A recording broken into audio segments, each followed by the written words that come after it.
Atlas লায়নের গর্জনে আবারও প্রকম্পিত বিশ্বকাপ, এবারও কাঁপছে বিশ্বকাপ। মরক্কো দ্য অ্যাটলাস লায়ন 4 বছর আগে 2022 আসরে সবাইকে চমকে দিয়ে উঠে গিয়েছিল সেমিফাইনাল পর্যন্ত। সেই স্বপ্নযাত্রায় থামিয়ে দিয়েছিল স্পেন পর্তুগালের মতো ফুটবল পরাশক্তিদের পথ চলা। সেটা যে কেবল এক আসরের চমক নয়, এইবারের বিশ্বকাপেও মরক্কো তা বুঝিয়ে চলেছে প্রতিটি ম্যাচে। প্রথম খেলায় ব্রাজিলকে কোণঠাসা করে ড্র আদায় করা নেয়ার মধ্যে শুরু, এবং যার সর্বশেষটা প্রথম দল হিসেবে এই বিশ্বকাপের কোয়ার্টার ফাইনালে নাম লেখা নয়। রাউন্ড অফ 16 ম্যাচে কানাডার বিপক্ষে 3-0 গোলের জয়ে কোয়ার্টার ফাইনালে উঠে গেছে দ্য অ্যাটলাস লায়ন মরক্কো। কিন্তু এই সর্বশেষটাই কি শেষ নাকি? এটাই কি তাদের শেষ স্টপেজ? কেননা কোয়ার্টার ফাইনালে মরক্কোকে খেলতে হবে ফ্রান্সের বিপক্ষে, মানে ফ্রান্স প্যারাগুয়ে ম্যাচের বিজয়ীর বিপক্ষে। সেইখানটাতে তো ফ্রান্স জিতবে ধরে নেই যায়। কিন্তু এই মরক্কোকে ফ্রান্সেরও সমীহ করতে হবে। মাঠে নামার আগেই যে তারা জিতে যাবে, ফ্রান্সের জয়টা যে ভীষণ রকমের সহজ হবে, অমনটা ভাবার কোনো কারণ নেই। কানাডার বিপক্ষে আজকের ম্যাচেও তারা আজকে একটা অন্যরকম স্টেটমেন্ট এই মরক্কো দিয়েছে, যেইটা ফ্রান্সের চিন্তার কারণ আছে বই কি। দেখুন, মরক্কো কানাডার এই ম্যাচটাতে ক্লিয়ার ফেভারিট মরক্কোই ছিল, কিন্তু ম্যাচের যে প্রথমার্ধ হয়েছে সেইটা কানাডা খেলেছে, এবং সেই প্রথমার্ধে অবশ্যই কানাডার এগিয়ে যাওয়া উচিত ছিল। মরক্কোর গোলকিপার ইয়াসিন বনু, তিনি হচ্ছে গিয়ে দুই কিপারের মধ্যে অনেক বেশি বিজি ছিলেন। শুরুতেই যদি কানাডা গোলটা আদায় করে নিতে পারত প্রথম 20 মিনিট, আধ ঘন্টা, ইভেন ফার্স্ট হাফে, সেই ক্ষেত্রে পুরো ম্যাচের সিচুয়েশনটা অন্যরকম হতো। মরক্কো আরো একটু ব্যাকফুটে চলে যায়, কেননা ম্যাচের 21তম মিনিটের সময় তাদের স্টার স্ট্রাইকার ইসমাইল সাইবারিকে মাঠ থেকে বেরিয়ে যেতে হয়েছে ইনজুরির কারণে। এবং এই বিশ্বকাপের গ্রুপ পর্বে 3টা ম্যাচেই সাইবারি গোল করেছেন। নকআউট পর্বের প্রথম খেলাটাতেও নেদারল্যান্ডসের বিপক্ষে ওই টাই ব্রেকারের ম্যাচ উইনিং পেনাল্টিটাকে তিনিই নিয়েছেন, মানে সেটা তিনি লক্ষ্যভেদ করাতেই দলের জয়টা নিশ্চিত হয়েছে। ফলে এইরকম একটা স্ট্রাইকারকে যখন মরক্কো লুজ করে, এবং পুরো দলটাও ভালো খেলছিল না, কানাডা তাদেরকে মোটামুটি চমকে দিয়েছে তাদের ওই ফাস্ট পেস্ট যে অ্যাটাক সেটার মাধ্যমে, তো গোলটা তারা আদায় করে নিলে ম্যাচটা অন্যরকম হতো। কিন্তু ওই যে আছে না, যে অফ ডে থাকলেও যে জয়টা বের করে নিতে পারে, মরক্কোর যে সেই সামর্থ্যের জায়গাটা রয়েছে, এইটা আবার মরক্কো এই ম্যাচটাতে বুঝিয়ে দিল তাদের সেকেন্ড হাফ পারফরমেন্সের কারণে।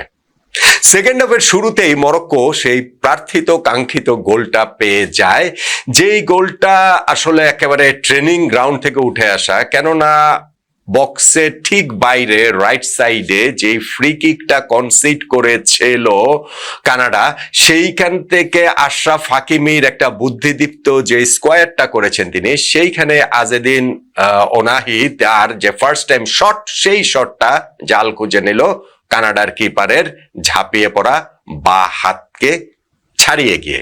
এবং সেই শটটাতে আমি বলবো যে রাহিমি, যিনি নেমেছিলেন বদলি হিসাবে সাইবারি, তিনি যে ওইখানটাতে বলটাকে যেতে দিলেন তার দুই পায়ের ফাঁক দিয়ে, সেইটাও আমার মনে হয় যে তাদের কিপারকে একটুখানি বিভ্রান্ত করেছে।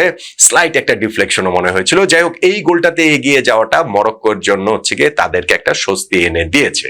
কিন্তু সেকেন্ড গোল যতক্ষণ না পাবে ততক্ষণ তো আর পুরো স্বস্তির জায়গা নাই। যে কোনো মুহূর্তে তো কামব্যাকটা হতেই পারে, এবং কানাডা এই গোলটার পরেও কিন্তু তারা চেষ্টা করেছে, প্রথম হাফের মতো হয়তো বা না, কিন্তু তারপরও কানাডা এইখান থেকেও যে কোনো মুহূর্তে ম্যাচে ফেরার থ্রেটটা করছিল, যেই থ্রেটটা আসলে শেষ হয়ে যায় 80তম মিনিটে একটা চোখ ধাঁধানো কাউন্টার অ্যাটাকে। ট্রানজিশনাল ফুটবলে একটা ব্রিলিয়ান্ট প্রদর্শনীতে যখন ব্রাহিম ডিয়াজ রাইট সাইডে বলটা পেয়েছেন, এবং শটটা তারই নেয়ার কথা ছিল, বা তারই নেয়া আমি বলবো উচিতও ছিল, কারণ সেই ক্ষেত্রে তিনি হচ্ছে গিয়ে মানে ওই গোলের থ্রু তিনি করেছিলেন। কিন্তু তিনি ওই লাস্ট মোমেন্টে গিয়ে একটু কাটব্যাকটা করে, মানে বলটা ভিতরে নিয়ে এসে তিনি স্কোয়ার করলেন, পেছনে তিনি পাস দিলেন সেই ওনাহিকে, এবং ওনাহির শট ঠিকই বলটা জালে পাঠিয়ে দিল একটা বুলেট গতির শটে।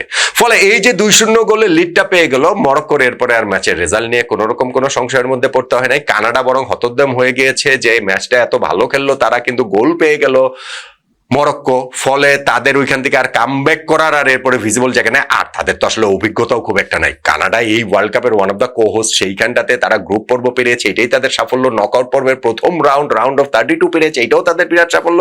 ফলে এখানে রাউন্ড অফ 16 যখন তারা ভালো খেলেও পিছিয়ে গেল, 1 গোলে পিছিয়ে গেল, 2 গোলে পিছিয়ে গেল। এবার ওয়ার্ল্ড কাপে অনেকগুলো নকআউট পর্বের ম্যাচ আমরা দেখেছি না যে অনেক নাটকীয়তা, সেইটা করার মতো আর তাদের রসদ কানাডার কাছে ছিল বলে মনে হয় না, ছিল না, ফিজিবিলি ছিল না।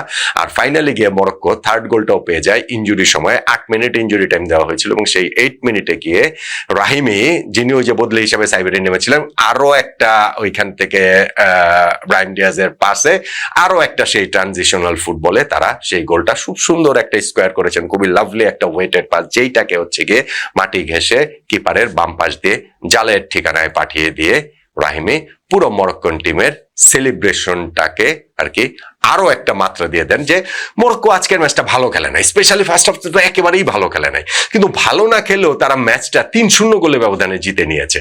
এবং সেই জায়গাটাতেও যখন তারা ভালো খেলবে, মানে আমি বলছি ধরেন নেক্সট প্রতিপক্ষ সম্ভব যে ফ্রান্স, তারা ওইভাবে মরক্কোর ক্ষেত্রে ভাববে যে গত ওয়ার্ল্ড কাপের তারা সেমিফাইনালিস্ট, এই ওয়ার্ল্ড কাপের কোয়ার্টার ফাইনাল উঠে গেছে, আফ্রিকার একটা নেশন, এবং তারা যে লাস্ট ম্যাচটাতে তারা যথেষ্ট ভালো না খেলেও 3-0 ব্যবধানে জয় নিয়ে ম্যাচ শেষ করেছে। ফলে ফ্রান্সের বিপক্ষে মরক্কোর সেই ম্যাচটা কিন্তু আসলে ফ্রান্সের হালকাভাবে নেওয়ার কোন রকম কোনো সুযোগ নাই। এখন মরক্কো গতবারের রানটাকে আবার ম্যাচ করতে পারে কিনা, ফ্রান্সকে যদি হারাতে পারে তাহলেই তো, ফ্রান্স যদি উঠে প্রথমত, যদি তারা ওই ম্যাচটা জিততে পারে কোয়ার্টার ফাইনাল, তাহলেই তো সেমিফাইনালটা উঠবে, ওইটা পরের বিষয়। তবে অন্তত পক্ষে তারা লাস্ট ওয়ার্ল্ড কাপের সেমিফাইনালে কীর্তির পর এই ওয়ার্ল্ড কাপের কোয়ার্টার ফাইনাল পর্যন্ত উঠিয়ে তারা যে আফ্রিকার দি বেস্ট টিম, সেইটাও বোধ করি এই পরপর 2টা ওয়ার্ল্ড কাপের পারফরমেন্সে মরক্কো দ্য অ্যাটলাস লায়ন সেটা নিশ্চিত করলো। আজকে তারা নিজেদের একটা অফ ডেতেও যেভাবে 3-0 গোলে জিতে নিল, সেইটাও মরক্কোর সামর্থ্যের একটা স্টেটমেন্ট নিঃসন্দেহে।